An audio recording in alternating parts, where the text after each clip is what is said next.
Dengan ini saya mohon izin untuk memindahkan ibu kota negara kita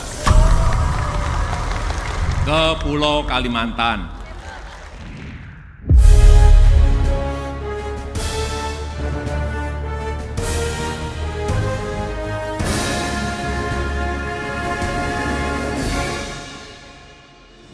Rencana pemindahan ibu kota negara di tengah pandemi. Pemerintah melalui Kementerian Perencanaan Pembangunan Nasional, Badan Perencanaan Pembangunan Nasional (Bappenas) berencana untuk memindahkan ibu kota negara atau IKN ke Kalimantan Timur secepatnya dengan syarat pandemi dapat dikendalikan. Pemindahan ibu kota negara adalah salah satu cara untuk mempercepat pemulihan ekonomi nasional. Banyak faktor yang menjadi pertimbangan perlunya memindahkan ibu kota negara dari DKI Jakarta. Di antaranya, Jakarta menempati peringkat 31 dari 416 kota di dunia terburuk untuk kepuasan pengemudi, serta kinerja kemacetan terburuk yang mengakibatkan komunikasi dan koordinasi antara kementerian lembaga kadang-kadang tidak efektif.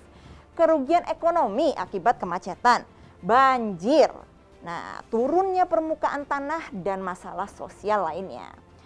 Ibu kota negara baru ini nantinya akan diposisikan dan atau hanya berfungsi sebagai pusat pemerintahan Indonesia, yaitu eksekutif, kementerian atau lembaga, legislatif parlemen, MPR, DPR, DPD, kemudian yudikatif, kejaksaan, Mahkamah Konstitusi atau MK, dan seterusnya.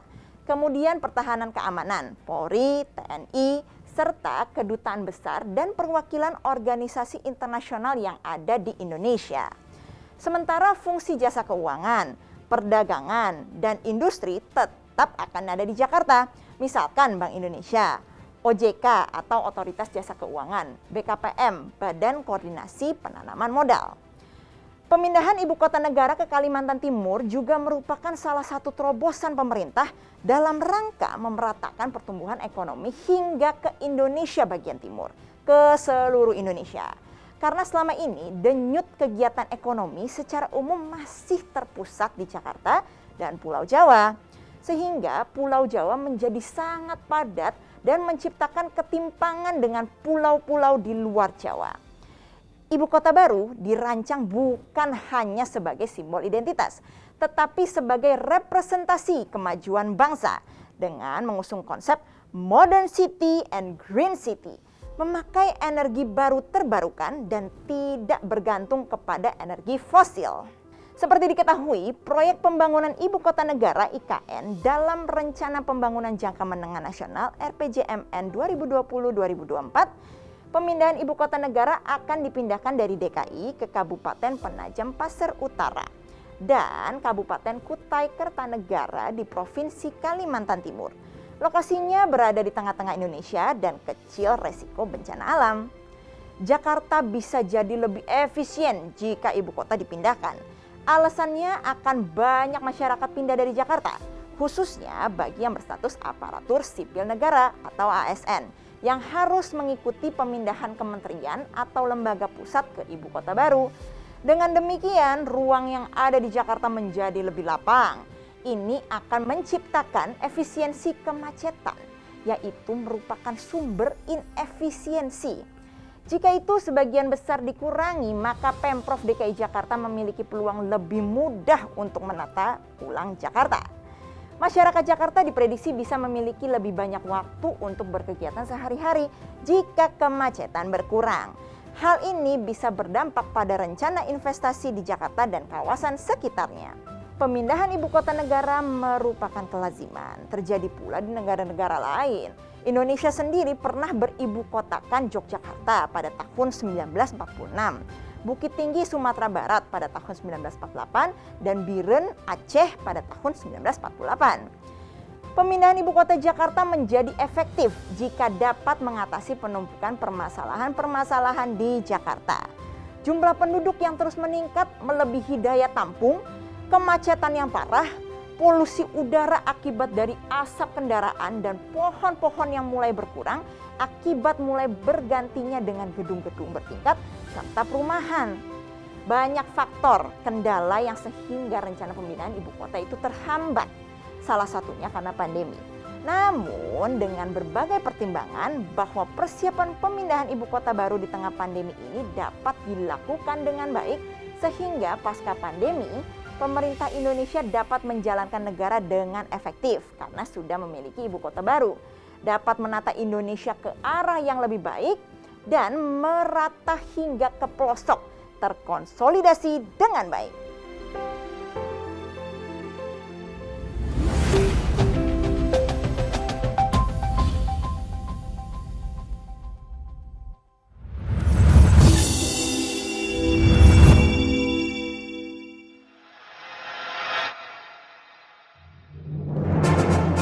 Cemara 19 Channel ingin memberikan perspektif. Kita ingin mengawal sejarah bangsa Indonesia.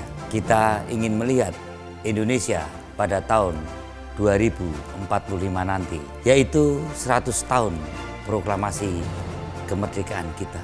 Menjadi negara yang sudah sepenuhnya maju, berdiri sejajar dengan negara-negara maju lainnya di Amerika, Eropa, dan Asia.